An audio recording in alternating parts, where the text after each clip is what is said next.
Hello everyone, and welcome once again to Horrific Tales. Before we begin, can I just ask that you make sure to like and subscribe and share these episodes around, and also take a moment and show our artists some support. Every little bit's appreciated. Now, what do you get if you mix Nazis, insanity, and everlasting life? Well, you get our next tale, which is Psychosis, written by Rod Nojek. Please enjoy.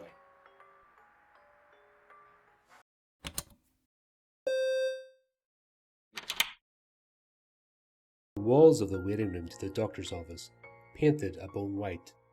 Little the way of decor was present. Less than a dozen rigid plastic chairs, the sort that filled up a classroom, distributed against two of the four walls, making even the most anxious of patients at ease. A painting of a simple landscape hung to the right of the door leading into the waiting room. This was supposed to calm the nerves. Franklin wasn't buying it, nor should anyone else fall for such cheap trickery for that matter. He walked across the room towards the frost-coloured sliding glass windows, where behind sat the tiniest of creatures he had ever come upon in his life. Before he had made it to the opening and announced his presence, the woman looked up, smiling brightly. "Mister?" She paused, looking at the chart that only she could see. "Dyer." Her accent was thick. East or West German, Franklin could only surmise, as he flashed his own weak smile. His nerves fluttered in the pit of his stomach, a touch of butterflies. "Yes?" The woman flashed another smile with dark red lips, adjusting her gaze. She brushed away a lock of blonde hair that had strayed from her ponytail. Frank thought it odd that her professionalism was lack. She was dressed properly. The white, skin-tight nurse's uniform clung to her slim figure, as if it were a glove. But that wasn't what struck him as such. It was the fact that the outfit was that of the 1940s style. He dismissed it as just his nerves. He hadn't slept well the night before. He never slept the night before any sort of procedure. It didn't matter whether it was an annual teeth cleaning or just a simple checkup at the doctor's. None of that boded well with him. She must have sensed he was distraught, for she looked up. Her eyes were the bluest he had ever seen in his life. He could definitely lose his soul in them, for the liquid pool swirled with a hypnotic pulse. "There is nothing to fear but fear itself." Quickly, Franklin was pulled from her gaze at the sweet sound of her voice. "Excuse me?" he asked. "What did you just say?" "I merely said that you have nothing to fear, Mr. Dyer. The procedure is simple, quick, and quite painless. Besides," her eyes lit up as she rose from her seat, "I shall be present throughout the entirety of it all." Franklin's face flushed. The burning sensation crossed his cheeks, following the nerves in the back of his neck, finally coming to an abrupt stop in his groin. Tugging on the left pant leg, he let out a cough of embarrassment. He was tongue-tied. With her smile not deterred by Franklin's obvious arousal, the nurse ushered him towards the door to his left. "If you please, Mr. Dyer, follow me back. The room is prepared for you." He passed through the doorway and down the corridor, which was painted the same colour of the waiting room. No paintings and the type of chart you'd find in any other medical office. And he also found out of place was the fact that none of the doors past were numbered. The sick acid feeling rose in his stomach as she led him to one of the unnumbered doors at the end of the hall. "If you please," she spoke, pointing him to sit. The bright smile that she was wearing came off as a smirk. "Dr. Henrik will be with you shortly. He has another patient he's attending to." "Must I wait long?" he asked, knowing already what her answer would be. Still, he asked. "There is water over there," she pointed, swinging the door open, "and a chair to relax." She left, closing the door behind her without so much as a goodbye.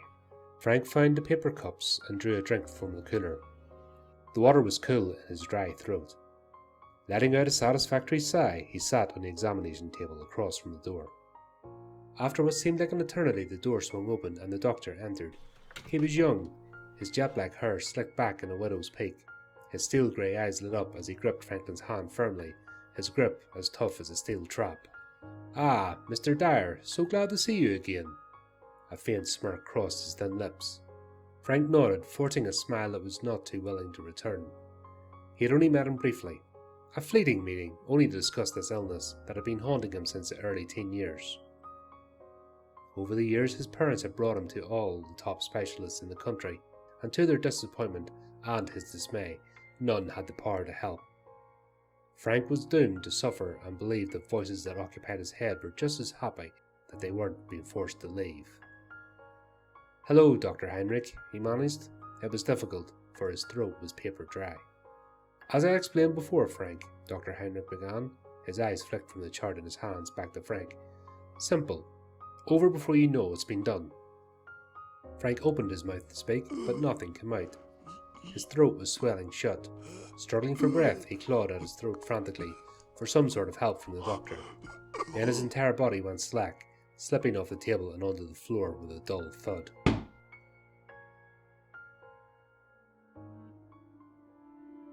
Heinrich stood silently still as the man reached out for help, his eyes expressionless, for any show of compassion was a sign of weakness. Glancing at his wrist, he noted the time, 2:45. The reaction to the sedative Hilda had slipped into his water varied from patient to patient, but never had he seen such a violent reaction as witnessed with Mr. Dyer. None whatsoever, but he figured as long as the man wasn't too banged up, all was well. Besides, it didn't matter too much what sort of shape his patients' bodies were in, just as long as they came to, just in time for them to realise what fate had lay in store for them. A sliver of an evil smirk crossed his lips as he picked up the phone and dialed the front desk. "Fräulein, would you please be so kind to help me with Mr. Dyer?" "Yes, Herr Doctor." She knew not to ask questions. Many a time had a patient passed out after drinking the tainted water. She was careful not to put too much or too little sedative in the water. She used the patient's weight, age, and in some cases his or her medical history, which in every case was a mental abnormality. She was quick to help the doctor. It wasn't the fact that Mr. Dyer was a large man. It was the fact that he was a dead weight. Hilda grunted as she cradled Frank from under his arms. "He's a big boy, Herr Doctor. I don't think I can hold on to him much longer." "Hush," he snapped. "This is your fault, stupid girl. You put too much in his water. He's had a bad reaction. Now help me set him back on the table." He grunted. The man was too heavy. Resting Frank against his thigh with one last grunt, both of them lifted his body onto the table. "There," Hilda gasped. "Now fetch the machine and be quick about it." He looked at the clock above the door. "It's late, and the procedure will take the better part of the night." Hilda left and returned just as quick, pushing a steel cart. On the cart sat a metallic box, the size of a bread box. On the front were two black knobs, each marked with a white arrow on the face. The one on the left was an on-off switch, whereas the second one had a series of notches, indicating what seemed to be intensity. Atop the metal box was a large glass jar. It was seated firmly in a hole, protruding from the side a long clear tube with a metal tube attached to its end. Herr Heinrich smirked as the box was wheeled in. "Wunderbar! Now help me strap him in." She was quick to move, extricating 3 leather straps from the side of the examination table. The first strap secured across Frank's chest, the second and third crossing both waist and legs and holding them in place. Once she felt the bindings were secure, Hilda turned her attention back to the doctor. He was placing yet another strap across Frank's forehead, as well as a chin strap. He wasn't going to make the same mistake twice. The last patient was an oversight. Rubbing the faint scar between forefinger and thumb as he cinched the chin one tighter, there was barely enough room for Frank to speak, if the desire was to come about. Heinrich didn't think it would, but it wouldn't come as a surprise. Frank came to, he felt the bindings tight against his body. That was when the warmth of the full-fledged panic washed over his body. The first images were 2 dark shapes wavering in the corner of his left eyes. Sedative, that's what was in the water. The drug had caused the convulsions in his body, swelling his throat where he clawed towards the doctor to help him. The light had slipped quickly from his eyes and the doctor's steely eyes smirked. He was surely dead, yet here he was strapped to an examination table, but none the less alive. "Where am I?" he managed through his dry lips. The water's quenching effect long dissipated. He struggled against his binding. "Please relax, Frank," the doctor smiled. "It is of no use in struggling. The straps are quite secure." He glanced over at Hilda. She nodded back to confirm as it was a fact. "You see?" Frank tensed, straining once more to the point where every fibre in his body screamed out in pain. He couldn't believe what was transpiring. He had come to Dr. Heinrich for help, a final effort to rid himself of this curse, this debilitating psychosis. He had prayed to God to take this from him, and when the Almighty failed, he had turned to science to vanquish the schizophrenia that had haunted him since childhood. And now he found himself strapped to a table, and he was eyeing the metal box on the cart. Fear seeped from his pores. With a glance towards the nurse, she showed nary a sign that she would free him. His fate sealed the first time he set foot into the doctor's realm. Now, take a deep breath, please. It will make the procedure not as painful. A low metallic hum emanated from the metal box when the doctor flipped the switch. He flashed Hilda a quick smile. She knew what her duty was. Over the past decades she had followed him without question, watched the countless men and women pass through similar doors as the ones to his office. Sure, the faces had changed so much that they were just a blur of flesh to her eyes. The names were different as well, though there were certain names that would remain with her until death. The cities that her and the good doctor had been had different names as they made their way across Europe. They would never stay in one town or city for any extended period of time. She reasoned that the doctor became bored of the inhabitants, but Hilda knew better. The last place as well as the others. Someone had become suspicious of the doctor's dealings. So before people were to become aware of the truth, they would pick up and move. 70 years was a long time to be on the move, and she believed it would be only a matter of time before they'd be discovered. Leaning down, she whispered into Frank's ear, "It's quick." She paused, seeing the doctor was busy adjusting the knobs in the box. She finished with a soft touch on the man's hand. Shh. Any reassurance had come too late.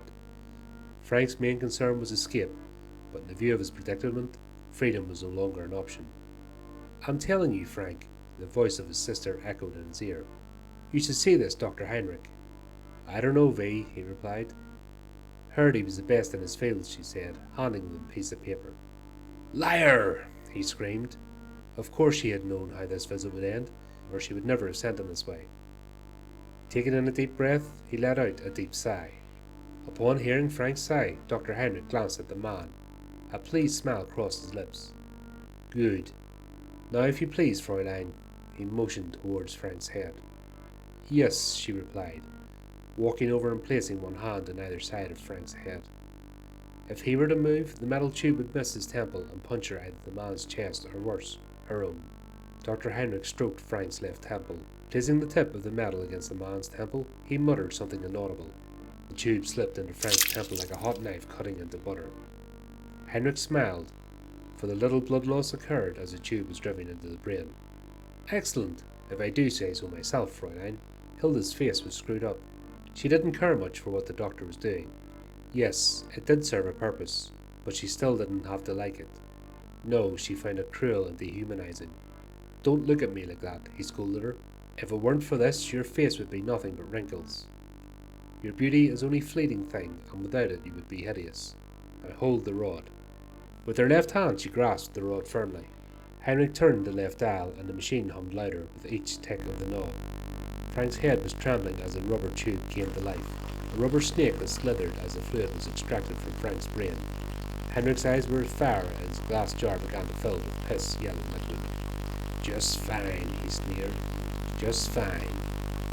As Frank's fluids topped the jar, Heinrich flipped the switch and the machine shuddered, making a wet sucking noise, and what liquid remained in the tube vacuumed back.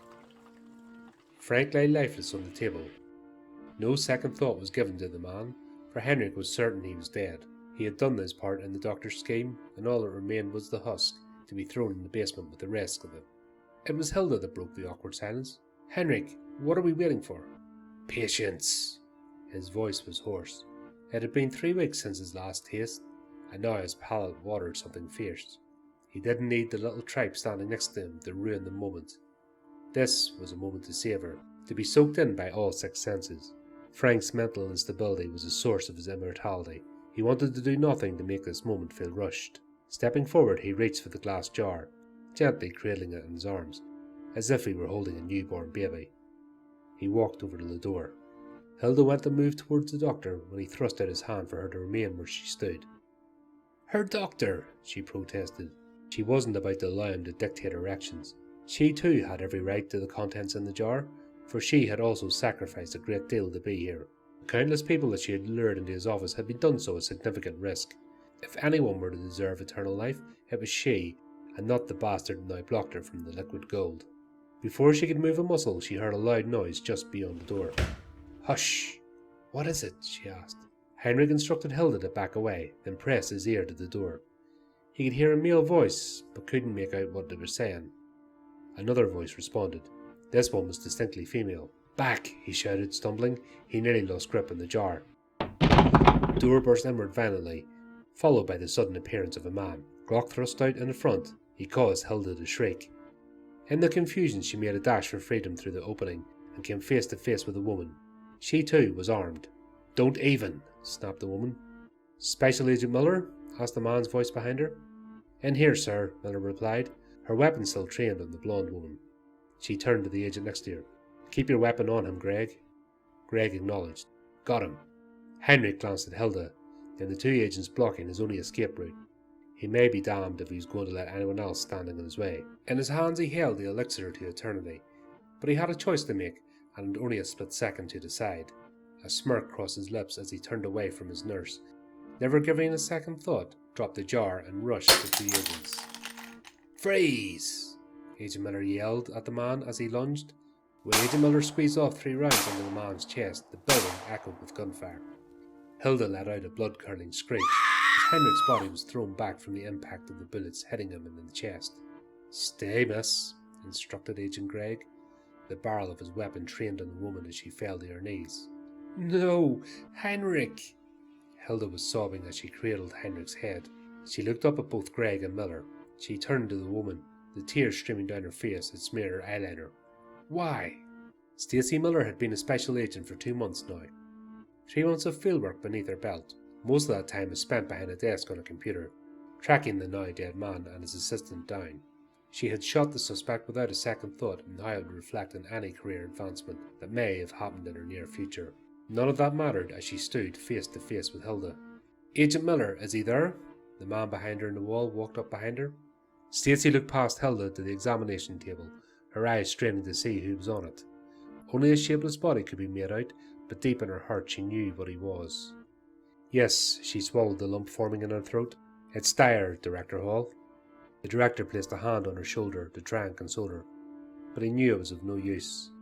He looked down at the woman cradling her dead husband. Irene Mangel. She didn't appear to notice that her name had been spoken, or even care. All that mattered at this moment was to grieve, for her husband was dead. Hall addressed her again. "Hilda Muller." When she looked up, he continued, "Ms. Muller, you are under arrest for the murder of Frank Dyer, as well as countless others." "Director? What is it?" "We've found more bodies. In the basement." "Thank you, Agent." He turned his attention to Irene once again. "I'd read you your rights, but honestly, I don't give a shit. Agent Miller?"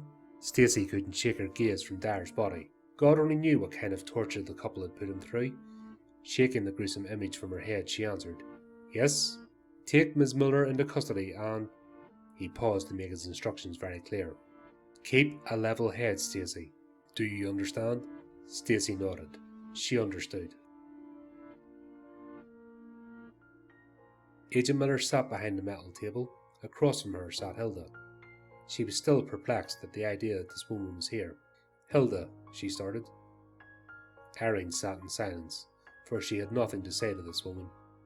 After all, it was her that placed 3 bullets into her husband. "Coffee?" Irene shook her head. "Fine, then let me begin." Miller opened the file folder on the table and began to speak. "Hilda Muller, here in your file it says you were born in 1920, and that you died 1945. Correct?" Hilda glanced at the camera in the corner of the room and said nothing. "Did you know that your boss..." "Husband," Hilda's voice was cool. "Heinrich and I were married. His name was Joseph Mangel, not Heinrich, and the two of you..." She flipped through the folder. "Murdered countless people. How did he survive all these years? Mangel died in Brazil back in 1979, but here he is." She tossed a picture of Mangel at her. Looking up from the picture, Hilda's expression turned serious. "The formula, Agent Miller. Heinrich came up with it during one of his experiments at Auschwitz. See, he came up with a machine that drains the sickness out of the mentally ill." Stacy cringed. She had seen the metallic box with his hose and the metal rod lying next to Frank's body. The look of horror plastered across his face was his image that would stay with her till the end of her days. "Why?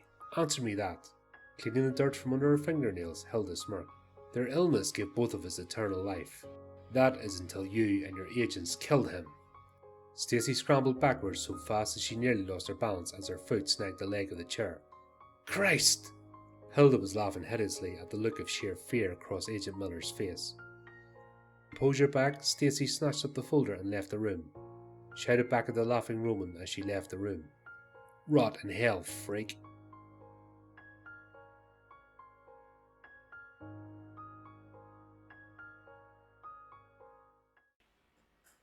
Well, we hope that you enjoyed our latest horrific tale. If you want to keep up to date with future episodes, then subscribe to our YouTube channel and like or follow our social media pages. You can also give the channel support by visiting our merchandise store and picking up some of our items. Please also take a moment to support our contributing artists who very kindly lend their talents to the show. Check out the links in the description on how you can do this. Well, that just leaves me to say, until next time my friends, keep it creepy, keep it horrific.